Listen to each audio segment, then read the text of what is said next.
जगह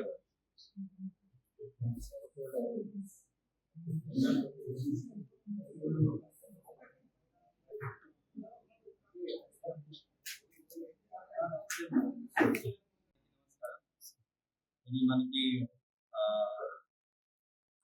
ఈ సమయంలో మనం ప్రతి ఒక్కరు వ్యక్తి మొబైల్ వాడుతూనే ఉంటారు. ప్రతి ఒక్కరికి మొబైల్ ఉంటుంది. కానీ ఈ నేపథ్యంలో చాలా వరకు మొబైల్ ఎక్కడైనా పడిపోవడం స్నాచింగ్ ఏదైనా లాస్ట్ ఫౌండేషన్ జరుగుతూ ఉంటుంది. సో ఈ మధ్యలో central ministry of electronics information ద్వారా ఒకటి CEIR central identity equipment identity register అనేది తయారు చేయడం జరిగింది. ఎవరైనా ఇండివిజువల్ వెళ్ళి అక్కడ మొబైల్ లాస్ట్ అయితే ఇమీడియట్లీ వాళ్ళు అక్కడ బ్లాక్ చేపించచ్చు. ఐడిఐ నెంబర్ ఇస్తే అక్కడ డైరెక్ట్లీ ఆ మొబైల్ బ్లాక్ అవుతుంది. ఆర్ వన్స్ సపోజ్ మళ్ళీ దానిలో సిమ్ పెడితే దానిలో కొత్త సిమ్ ఆఫ్టర్ సమ్ టైమ్ మాకు ఇన్ఫర్మేషన్ వస్తుంది అది మొబైల్ ఎక్కడ ఉండదు. దాన్ని బట్టి మనం దీన్ని పంపించేసి ఆ మొబైల్ అని రికవర్ చేస్తూ ఉంటాం.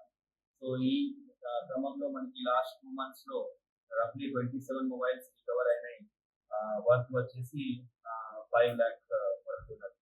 అది కూడా చూస్తే మొత్తం నారాయణపేట్ సందర్భంలో నారాయణపేట్, మక్తల్, మణికల్, కోస్గి, మణిపూర్, నడవ అన్ని పోలీస్ స్టేషన్ నుంచి కొన్ని కంప్లైంట్స్ వస్తూ ఉంటుంది.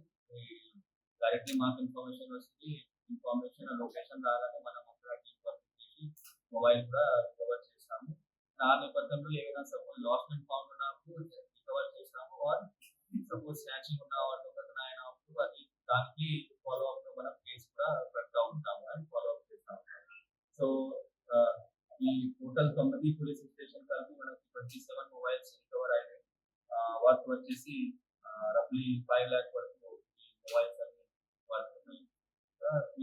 ఈ క్రమంలో మనం ఇంకా చాలా కంప్లైంట్స్ పెండింగ్ కూడా ఉన్నాయి. అంటే బ్లాక్ ఈఎంఐ అట్లా ఉన్నది నారాయణపేట అది కూడా మనం చూస్తూ ఉన్నాం. మనం చూస్తూ ఉన్నాం ఇన్ఫర్మేషన్ వస్తే పక్కన రాష్ట్రం కూడా ఉన్నట్టుగా మనం చేసి మొబైల్ చేస్తూ ఉన్నాం.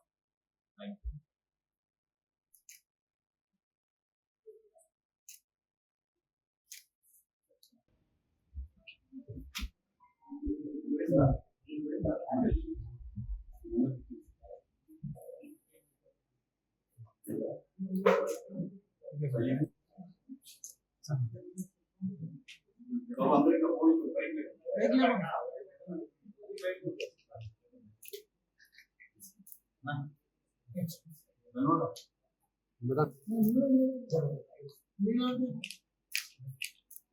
Thank you.